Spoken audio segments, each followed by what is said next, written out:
To, grabe. Dahil kasi, sa Levi, we also used to speak talaga. Nagsasalita kami. Tumatayo kami sa pulpit. Na-miss ko rin to talaga, tumayo sa pulpit. Kasi nga sa Levi, tumatayo kami sa harap ng pulpit. Minsan sa likod, minsan sa gilid, minsan sa ibabaw. So, yun. Sa Levi kasi, parang sinanay talaga kami mag-preach. Ayun, yung mga nasa likod. Ready na daw sila para pagtawanan ako. So, yun. Nung tinext ako ni Pastor Gary, sabi ni Pastor Gary sa akin, bro, ikaw yung magme-message ka. Ikaw yung mag-preach for the month ng... Anong month ngayon? Nakalimutan ko na.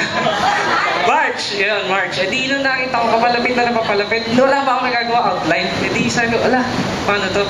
So, ang binigay sa akin ni Pastor Gary is serving. Topic ng serving. So, bagay na bagay kasi nitong mga past weeks, siguro a month na, parang fiery ako ngayon. Huwag parang gusto mag-start ng pagsaserve sa youth ministry. So, yun nga, parang mabaliktad si Cora.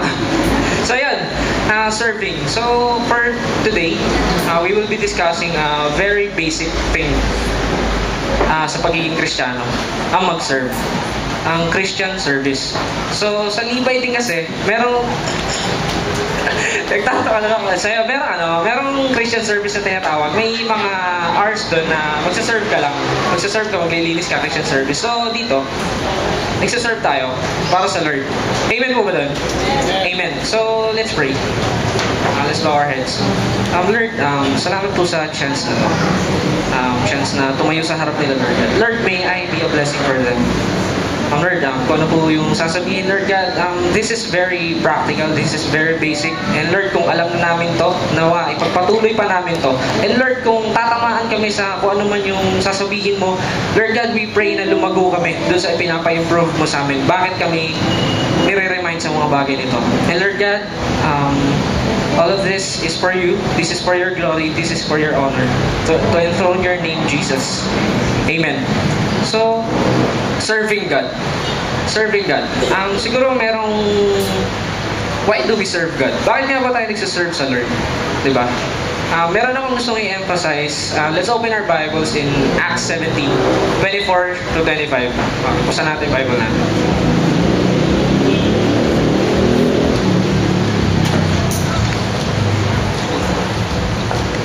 Acts 17. Okay. Sabi dito, okay, sabay-sabay. The God who made the world and everything in it is the Lord of heaven and earth and does not live in temples built by hands. 25. And He is not served by human hands as if He needed anything, because He Himself gives all men life and breath and everything else. Amen. So, we don't serve God because God needs service. Amen. Emphasize natin yun.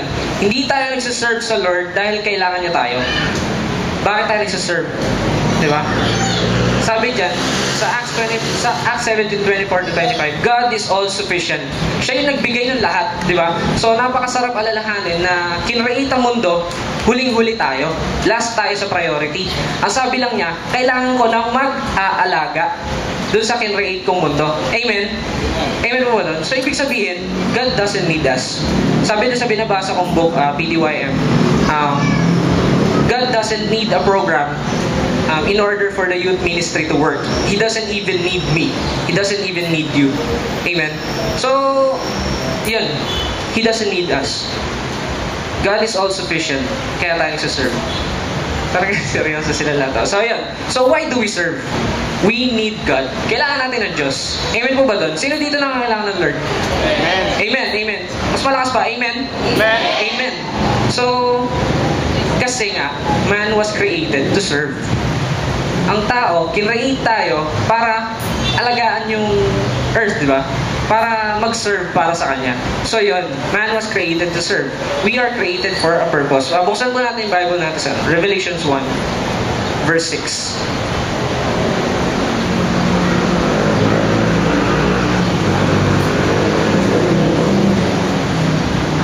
Sabi dito, ito, and has made us to be a kingdom and priest to serve His God and Father. To Him be glory and power forever and ever. Amen. So, kinrain talaga tayo para mag-serve.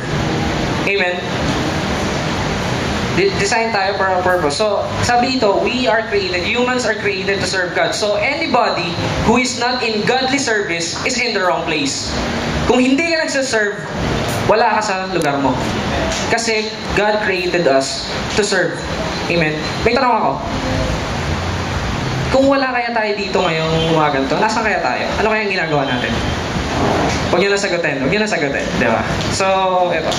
Ano ba? Why do we serve? We are designed for a purpose. Example, martilyo. It is created to drive down a nail, down a piece of wood. Amen? So, pwede rin naman yung ipangpokpok ng tao. Di ba? Meron naman iba, pinupokpok yung tao. Pwede mo rin ipangbukas ng pili. Pangbukas mo ng nyog, bahala ka. Pero hindi mo na-fulfill.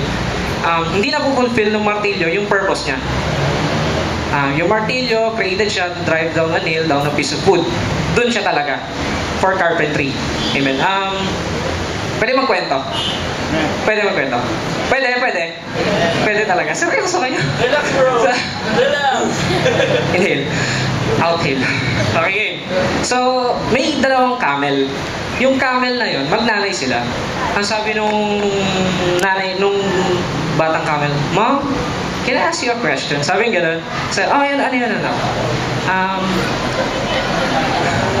Bakit ba meron akong humps dun sa likod ko? So, in-explain ng nanay, kasi anak, kinreate tayo para sa desert. Kinreate tayo for the travelers. So, tayo yung sinasakyan nila. Tayo yung means of transportation, especially in the desert. May makikita ba kayong tricycle sa desert? Wala. Tawa si Kuya. So, wala, di ba? Wala. So, kinreate ang camel para sa desert.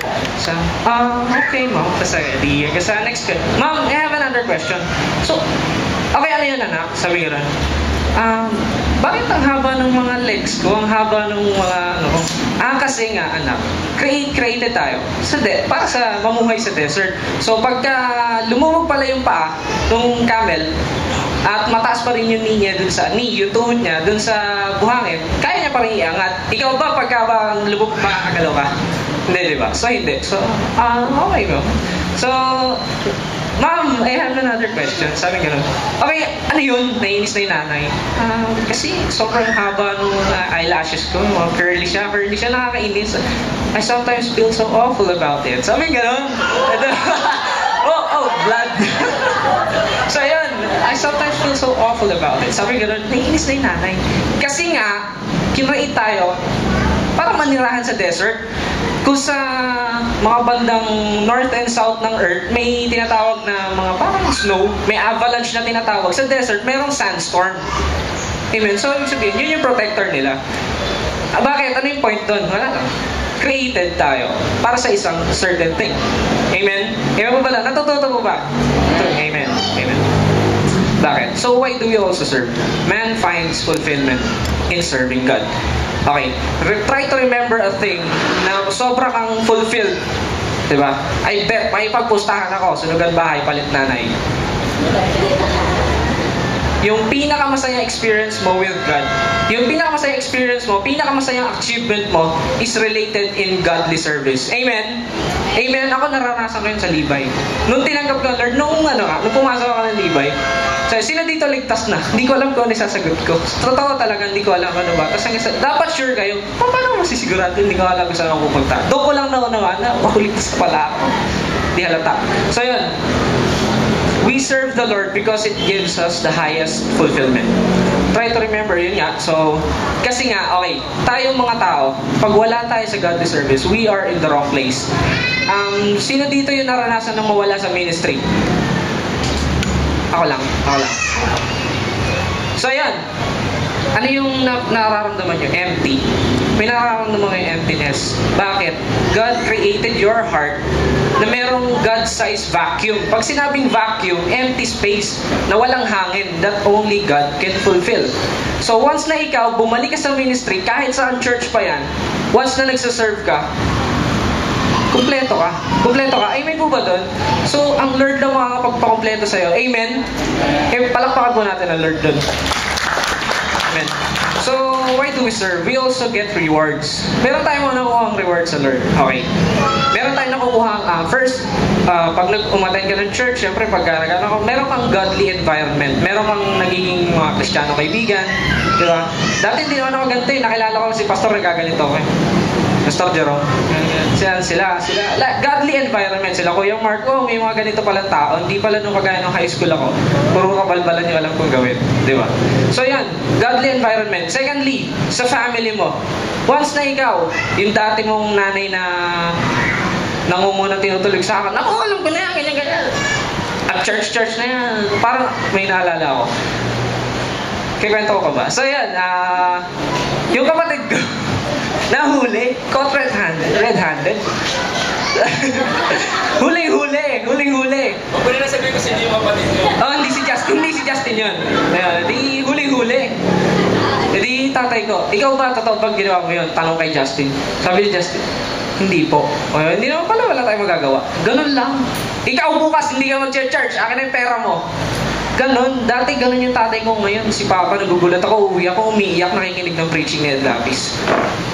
Di ba? Godly environment. Pati yung family mo, nadadamay. Amen? Amen po ba doon? Once na may nababago sa'yo, kasi pag tinutulak mo yung tao, nagre-refuse siya. Pero kung hinahatak mo siya, yung dati kong kapatid na hindi marunong maghugas ng pinggan, ngayon, hindi pa rin. Ang kapal. So, yun. Okay. So, ano pa?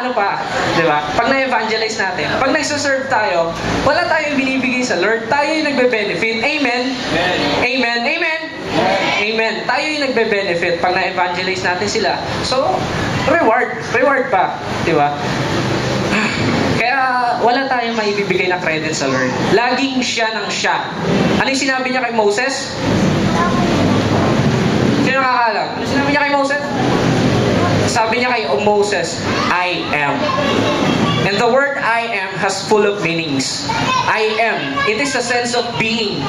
Kumpleto na ako. Ako na to. Hindi kita kailangan. I am. Napakalalim. Lord, yes, you are. You are God. You are King of Majesty. Nasabi niya kay Moses, I am. I am. Ako ang Diyos. Hindi ako I am. Sinasabi niya, God is always adequate. Laging siya. Siya lang siya. Meaning ng adequate, huwag nyo na itanong. Wala si Pastor Gary. So yun. So, di natin kaya palitan ng Lord. Di ba sabi nga, God, you plus God equals majority. And actually, God without you is already the majority. Anong pagmamalaki mo? Ano yung pagmamalaki mo? Siya na nga na siya. Sabi niya nga, I am. I am. God of Moses, God of Abraham, I am. Amen? Natututo. It is a sense of being complete, sense of supremacy, and sense of being permanent from the very beginning. I am the Alpha and Omega. Ako ang simula. Ako ang simula at katapusan. Alpha and Omega. So, yun ang Diyos na pinagsaserve natin. Kaya tayo nagsaserve. Hindi tayo nagsaserve dahil, Lord, nagsaserve na nga ako para sa'yo. Hindi ganun. Kasi tayo yung nagbe-benefit. So yun. Ano pa? Bakit tayo nagsaserve sa Lord? We find holiness in serving. Holiness. Pag nagsaserve tayo, naging holy tayo. So may nagtanong, sabi, bro, paano ba ma-maintain yung certain level of spirituality? Siguro the best na maisagot doon, serve God. Mag-serve ka. Naalala ko ng mga panahon na nag-work ako. Lagi nila ako tinetext. Naingit ako, tumutugtog sila Justin. Ako wala pa ako. Hindi pa ako tumutugtog ulit. Tapos hanggang sa sabi ko, basta may time nun, ilang beses, siguro mga 3 months yata or 2 months, kinakausap ako ni Justin, tumugtog ka, okay yun. Tapos pagka umattend ako, naingit ako, wala ako doon. Pero nung other week, nung susunod, hindi rin ako pumupunta. Oo lang ako na oo. Tapos hanggang sa bandang huli, sabi ko, nararamdaman ko, Lord, gusto ko ma-experience ka ulit. Gusto ko ulit ma-experience ka. Nag-decide ako nun, bumalik ako, tumugtog ako. Si Ate Nina yung worship leader nun. So, kumaga parang, tuwan-tuwa sila kasi may bumalik. Kumaga parang, hindi naman sinasabing sobrang importante. Pero ang sa akin, yung side ko, ayoko mo palayo sa Diyos eh. Kaya tumatanggap ako ng ministry. Kaya kung ikaw, feeling mo nalalayo ka sa Diyos kasi wala ka sa church. Serve God. Ang Diyos lang yung makakapag-fulfill ng God-sized vacuum sa puso mo. Amen po ba doon? Palakpakan natin ng Lord. So, mag-serve. Pag pinapasubo natin yung sarili natin sa ministry, tayo rin yung nagbe-benefit. May points pa tayo in heaven. Amen. Ikaw din eh. Ikaw din yung magbe-benefit. Ikaw at ikaw. Walang iba kundi ikaw. Ikaw at ikaw. Relationship mo lang din sa Lord yung kailangan maayos once na nagsaserve ka sa Lord.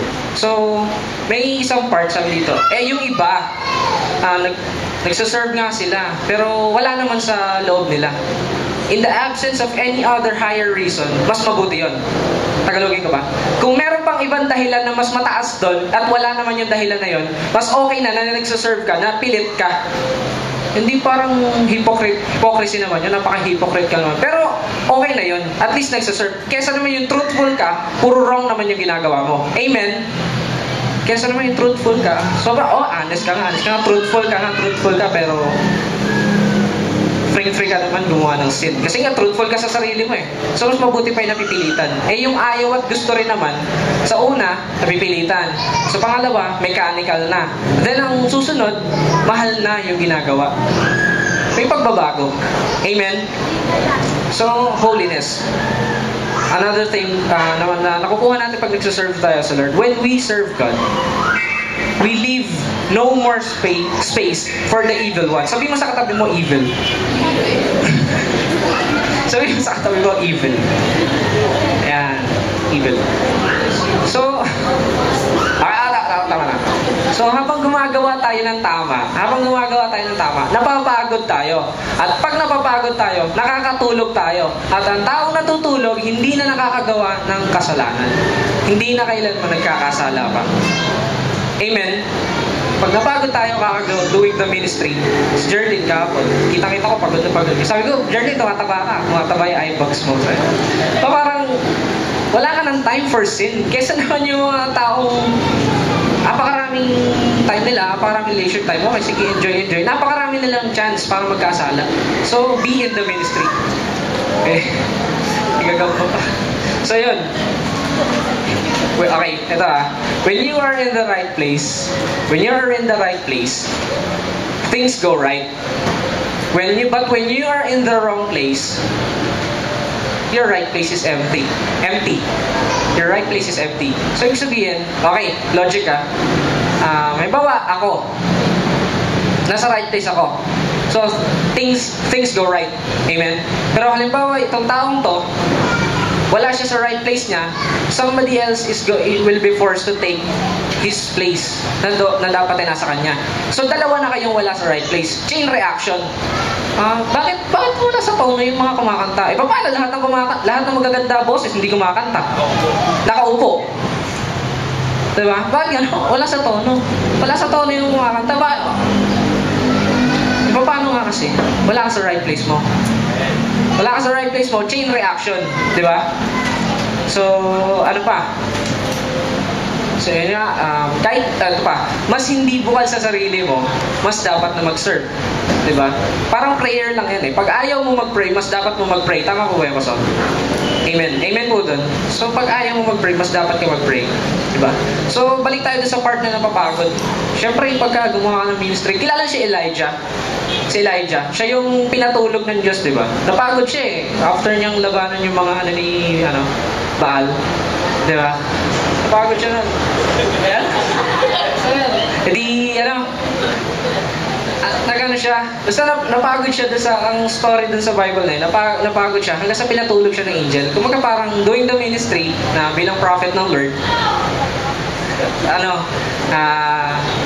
napagod siya. Tapos hanggang sa ginawa ng angel, tulog. Tapos nung maya-maya, bangon. Naamoy niya yung bagong tinapay na yung bagong bake. Sino dito agree sa akin? Yung bagong bake na tinapay, napakabango.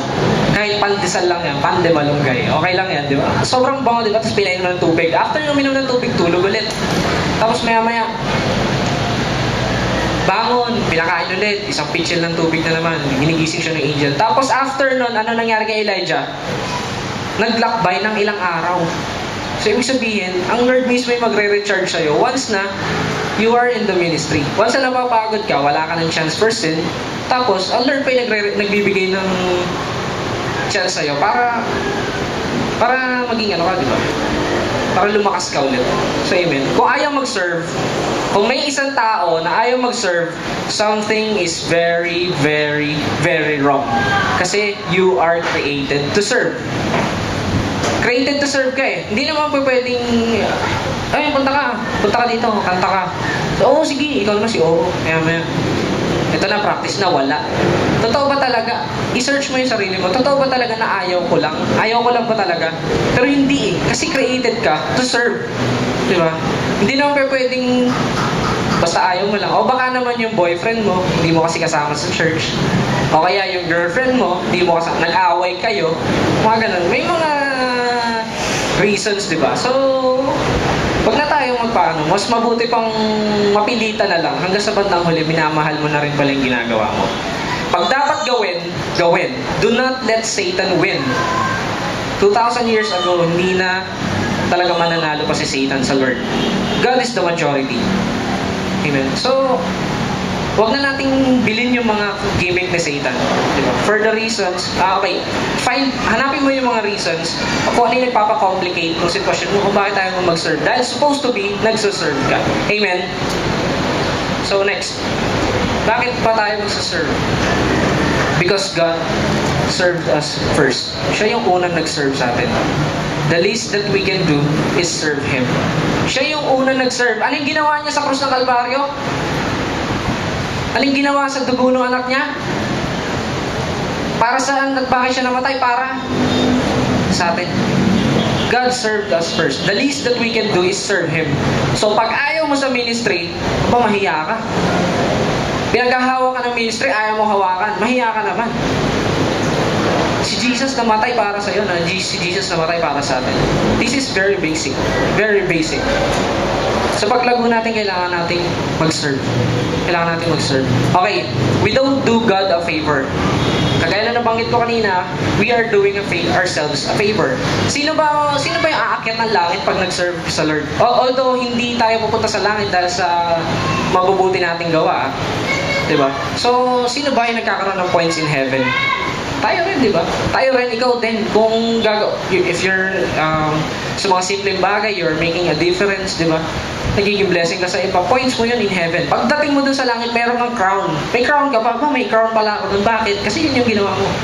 Yun yung ikakast mo ngayon sa paanan ng Lord pagdating mo sa langit. So, ibig sabihin, kaya nga may bandang casting crowns. At saka yung batch nung nila ayun, crown casters. Yun ang unang batch namin. Crown casters. We are crown casters. So tayo rin yung nagbe-benefit. Amen. Hindi tayo nagpapautang sa Diyos pagka nagsaserve tayo. Tayo ay nagbabayad-bayad. Although, hindi natin kaya talaga. Totally, hindi natin talaga kaya. Pero nagbabayad-bayad. The least that we can do is serve Him. Serve Him. Amen. Amen. Masyadong seryoso. Amen. So, I hope na natututo. So, be in the ministry. Be in the ministry. Kahapon, I was so blessed. Ang daming backup. Si Alvin, basta kinausap lang namin siya. Parang, di siya naman, sige. Tulak. Kalahin mo kumanta. Ngayon nakita niya kumakanta sa harap. Tapos sila yung mama ni Ray. Kumbaga nakakatuwa. Buong family. Sige, Russell. Sasayaw.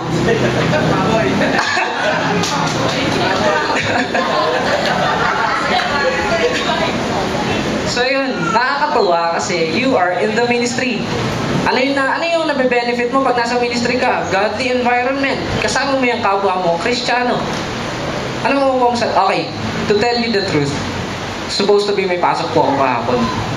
After nung weeks of part-time, diba, sa alternate ko kasi 2 days, 1 day, 2 days, 1 day, 2 days, 1 day per week, ganun. Tapos hanggang sa honestly ayoko na mag-work.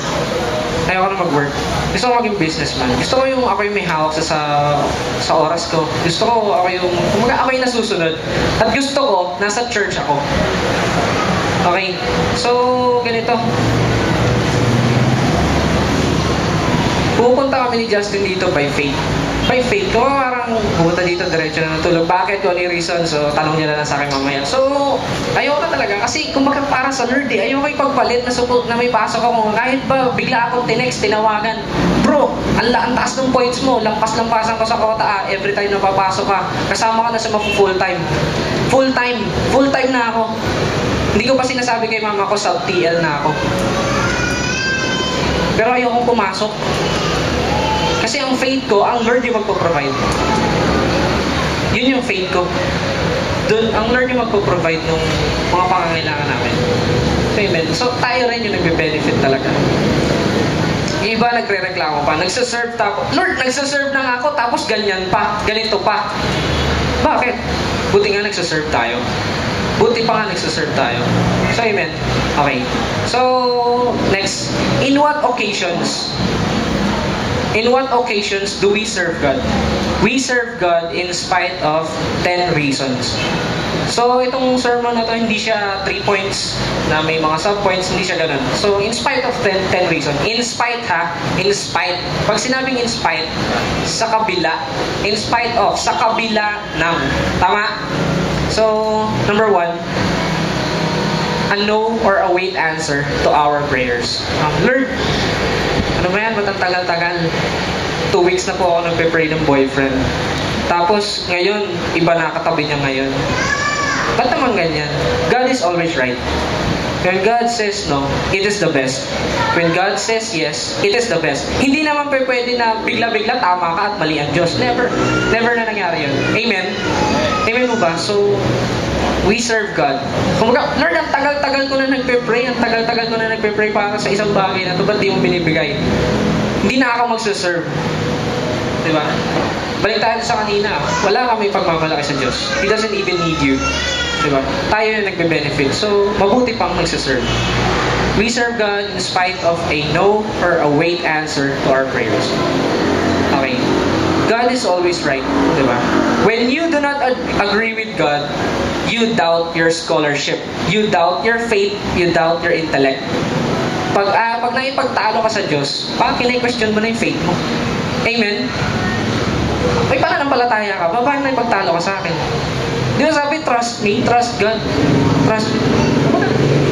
Mag-trust ka lang, sabi, mag-trust ka lang sa akin. Diba? You doubt your faith pagka naikipagtalo ka sa Diyos. Amen. So, number 2, we serve God in spite of sadness, loneliness, and aloneness. O bakit hindi nagsaserve si ganito? Kasi sad siya. Anong sad?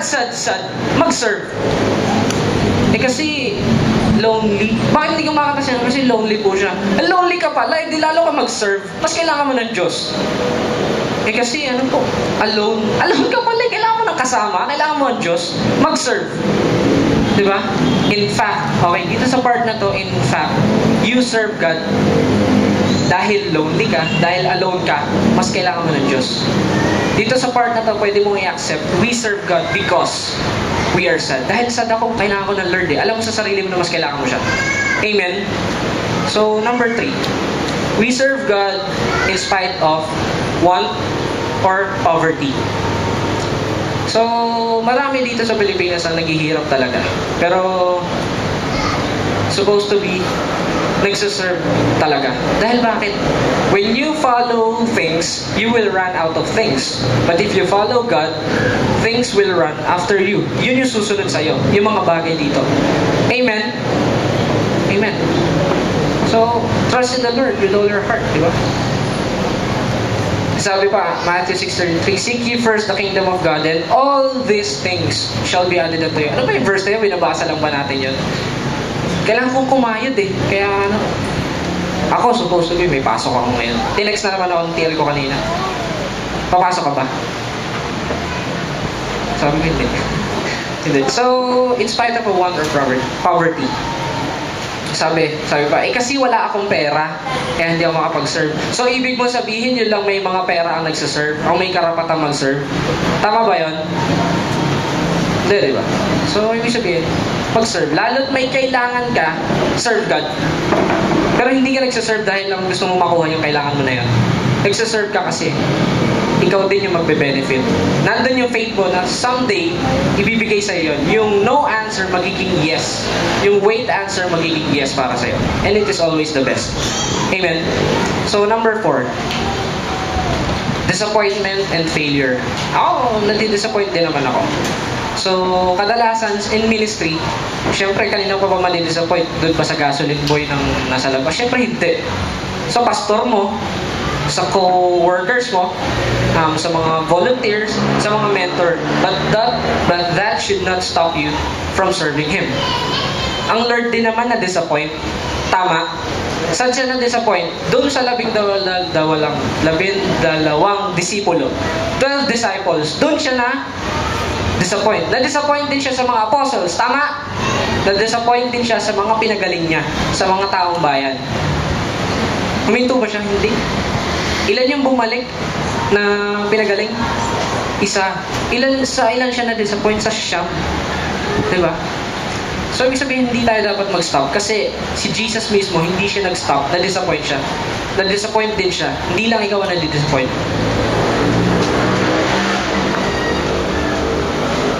Kasi sobrang nakakainis ng sistema ng hindi na ako magsaserve. Sino mawawalan? Ikaw lang din. When Satan sees that you're so easy to be disappointed, he will make it a point to always disappoint you. Pag yun ang kahinaan mo at binili mo yung gimmick ni Satan na yun, parati at parati ka na lang madi-disappoint. Amen? Yun pala yung weakness mo eh. So, ibig sabihin, doon ka niya titirahin. Hindi tayo dapat onion skin when it comes to ministry. May nasabi lang siguro, ayoko na dyan.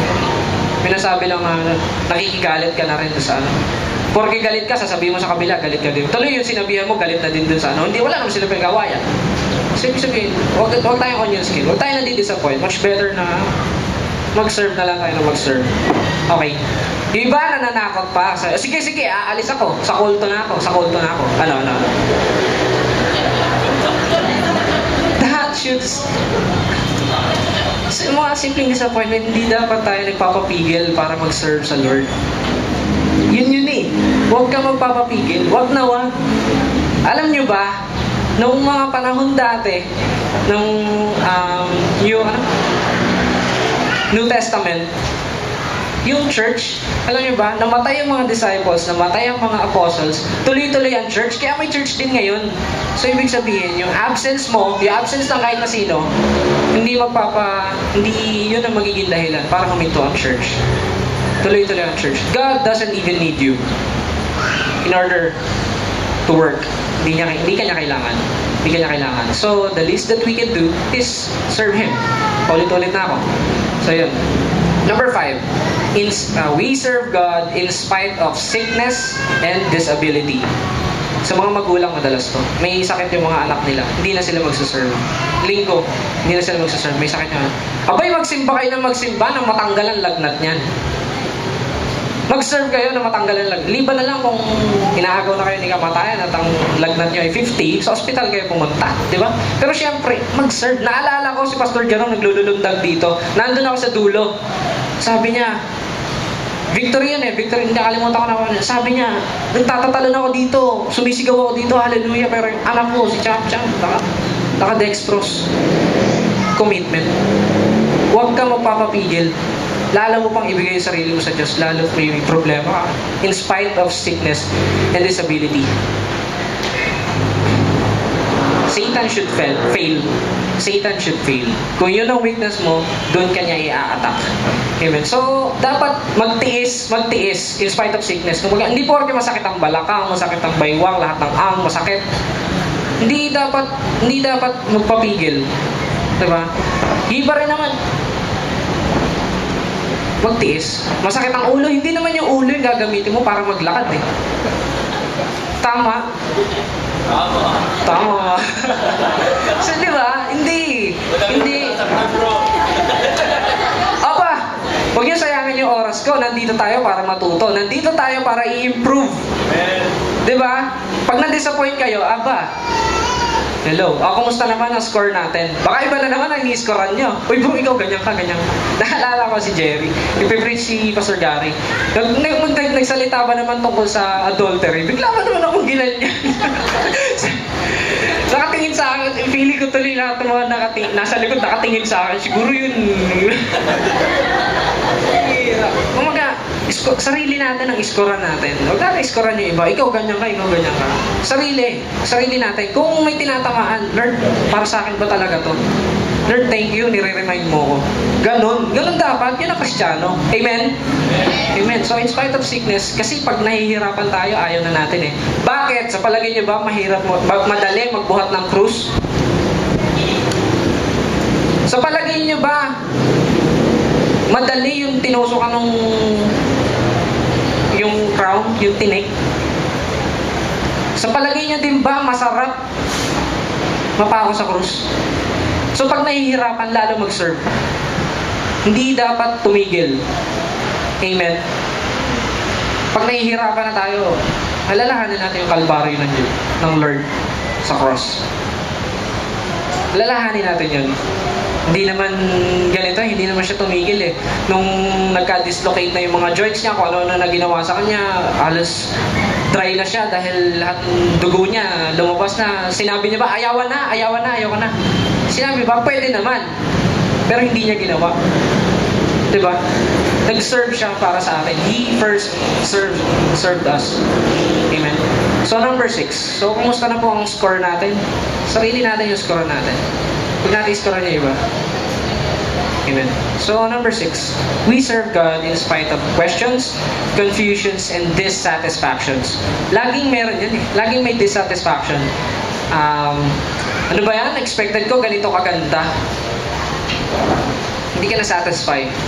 Ano ba yan? Ano naman itong Bible study na to? Mga tanong ni teacher, napakadali-dali. Ayoko nga ito sagutin, baka magmukha akong bubing. Baka magmukha akong bobita pag sinagot ko. Ang dali-dali ng question. Diba? So, lagi may disappointment. So, sa Bible study, syempre, anak, ano natutunan mo sa Bible study? Patience po. Okay, patience. Bakit? Ano ba yung topic? Doctrine po. Bakit patience? I was patient with the teacher. Patient ka. Maganda yon.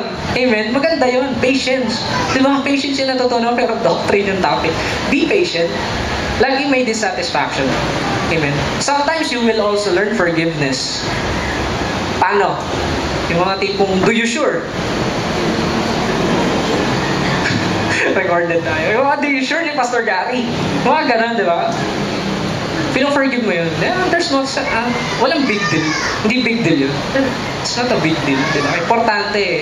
Hindi naman lagi cloud9 eh. Pag na-experience mo ang Lord, lagi na lang ganun. Hindi. May konting, din. Minsan pero medyo hindi siya nagpaparamdam. Minsan mga kumaga parang hindi ba pwedeng parating cloud9. Diba? So, yun nga, sometimes patience sa pagtulong sa mga sometimes forgiveness, mga ganun ba? Kasi, pag inalaw mo na yung mga bagay na yun, na i-disturb ka, ang mangyayari sa'yo, hindi tayo maaambunan ng blessing. Parang kang nagpayong, parang in-ignore mo na lang yung blessing na sinasabi na yun. Amen. So, number 7. We serve God in spite of inconvenience. Expect na rin natin itong inconvenient. Dito sa church, tingin nyo ba sobrang convenient? Sobra ba? Sobra? Bungko kayo kay pastor. So, yun. So, hindi. Expect mo na yan. Diba? Dapat self-reliant. Self-reliant. Diba? Lagi meron inconvenience. Kasi okay ito, sasabihin ko sa inyo. Pag nandito tayo sa mundo, tuloy at tuloy lang yung inconvenience. Tuloy-tuloy lang yan. Bakit? Ito sabihin ko sa inyo. Pag tayo nasa langit na, convenient na. Amen? Palakpakan natin ang Lord. So, number 8. We serve God in spite of friction, trouble, and strife. Okay. Kung sa inyo, kung meron dito na iniisip na ang church ay paradise, siguro bagong born again lang kayo. Kung meron sa inyo na iniisip na ang Kristiyano ay mababait, siguro bagong born again lang din kayo. Diba? Pero pag naunawaan mo na itong taong to Impacting pa rin, pero pupunta yan sa langit because of the grace of Jesus at naunawa mo yun, that is maturity. Pag itong taong to naubot ng batugan, dati, at pupunta siya sa langit because of the grace of Jesus, that is maturity. Pero syempre, hindi ideal sa isang tao na impacting ka pa rin. Syempre, merong paglago. Amen? Amen po ba doon? Merong paglago. Amen. So, meron talaga lagi mga disagreements, heated arguments, parating meron yan. Meron pa nga iba sinasabi, mag-born again ka lang, magiging paradise ang buhay mo. Ano? Paradise? Hindi eh. Kung minsan pa nga, lalo tayo nahihirapan kasi nagsaserve tayo. Alam niyo ibig ko sabihin, lalong umihirap dahil na kay Lord ka. Tama ba yun? Merong mga ganun instances talaga. Merong mga ganun. Minsan humihirap lalo kasi nasa Diyos ka. Nasa panig ka ng Diyos. Patutunayan ko sa inyo yan. Dati ang dali-daling magmura. Dati ang dali-daling mambato, manampak, manipa, lahat. Pero ngayon pag nakagawa ka simpleng, ayoko na mag-yosi, pero pag nakatingin ka kahit isang hitit, kasi buong maghapon mong dala, alam mo yun, ganun kahirap pag nasa Lord ka na. Dati-rati, ang dali-daling gawin yung mga bagay na wala kang iniisip na possible na may condition na, may nagiging conflict na. Diba? Pero yung hirap na yun is only our identity that we are on the same side with God. Pag nahihirapan tayo for godly sake, pwede na natin sabihin, wow, Kristiyano ako. Ang Lord nahihirapan din ng mga panahon na yun for godly sake and for us. Para sa atin, para iligtas tayo. Ngayon, kung ikaw nahihirapan ka for godly sake, dahil ginawa mo yung tama, nahihirapan ka. Wow, congratulations, you are on the same side with God. Amen po ba dun? Amen. Natututo? Amen. So, diba? Okay, may tanong ko sa inyo. Sino dito sa inyo yung nakagat yung dila nila for the past week? Meron, yung dalawa. Sino pa? Dami. Tanyo nga. Sarili nyo dila, kinakagat nyo, iba pa kaya hindi nyo kagatin. Laging may heated arguments. Laging may ganyan. Pero bilang Kristiyano, dapat unawain. Amen. So, number 9. Malapit na tayo matapos. We serve God in spite of discouragement and obstacle. Obstacle need not be a dead end. Sa iba, dead end yan.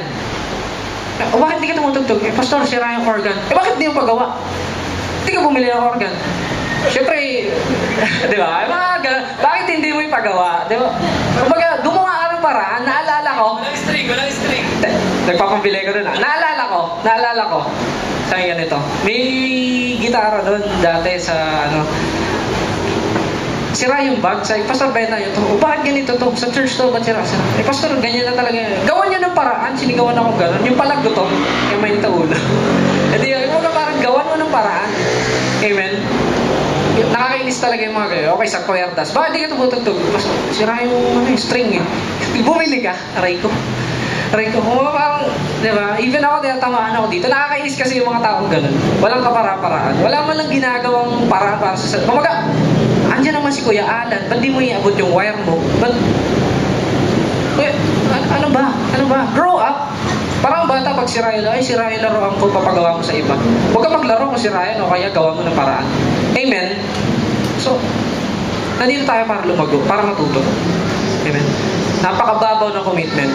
Gagawan lagi ng obstacles should be passed. Alam niyo yung Takeshi's Castle? Di ba? May mga kono umiikot, may lumulubog, may biglang lumilip.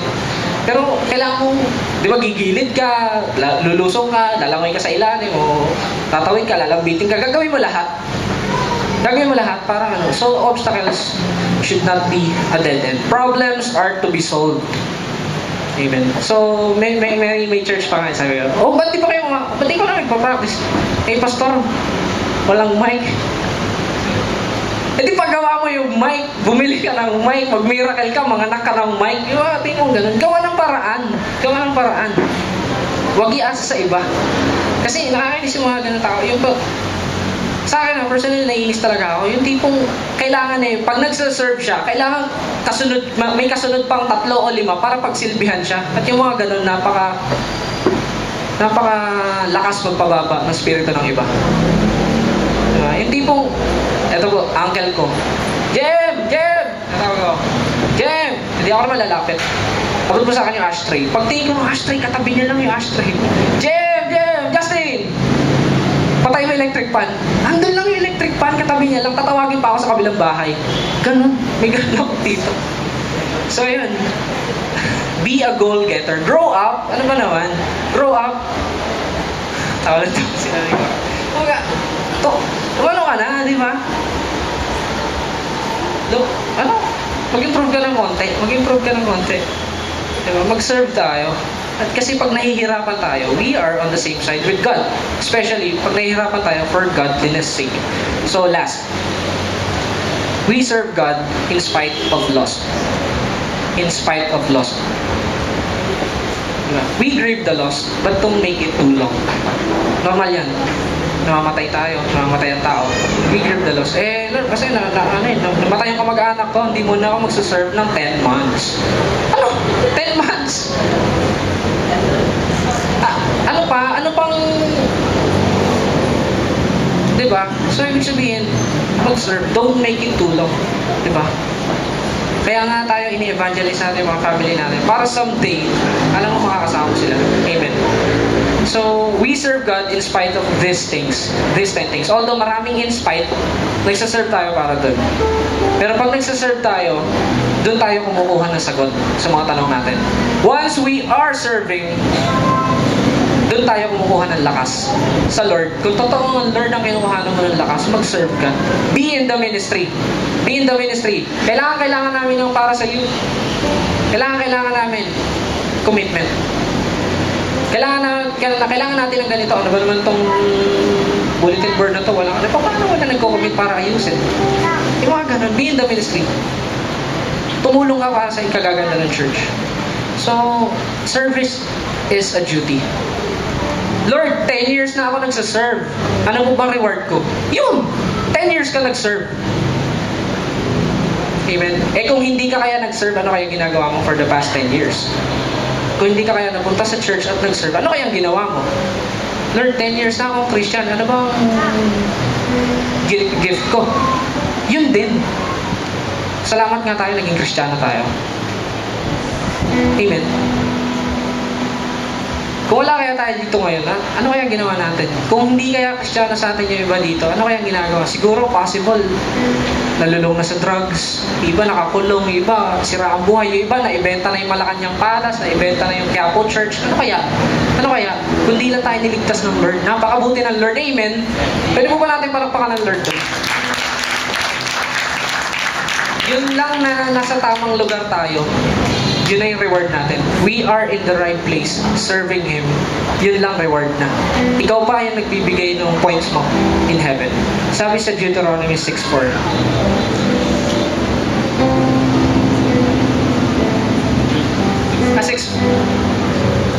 6:5.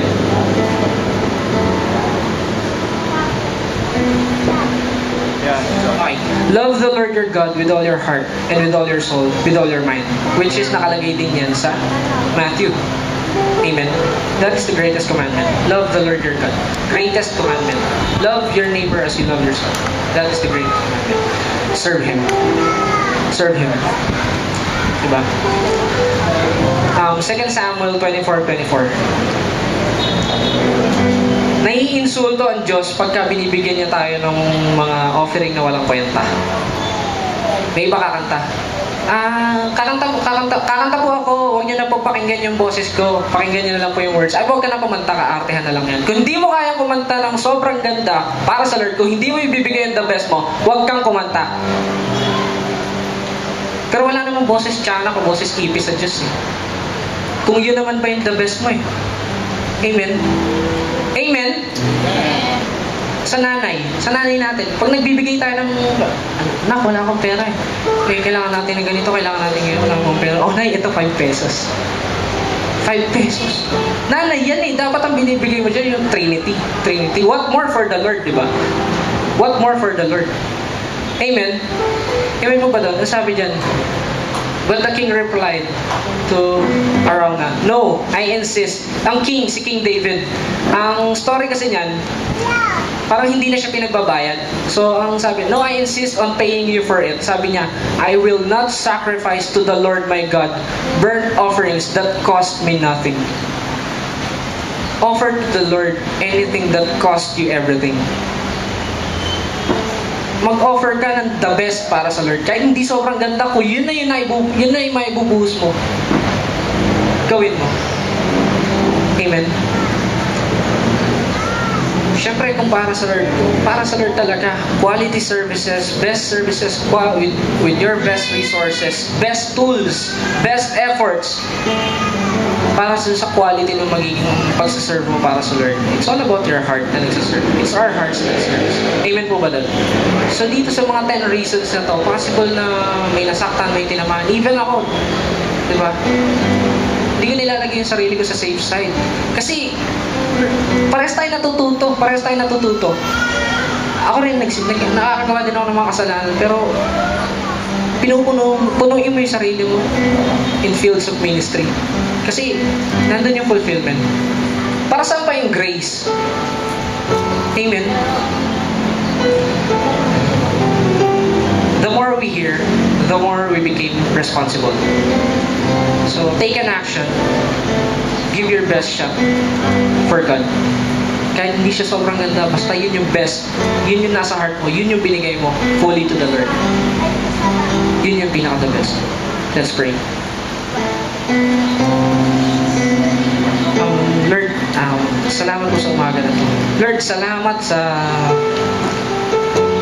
natutunan namin. Lord, this is very basic, pero Lord, napakaraming matutunan. There's so much thing to learn. Lord, thank you po sa lahat ng binibigay mong wisdom and knowledge para sa amin.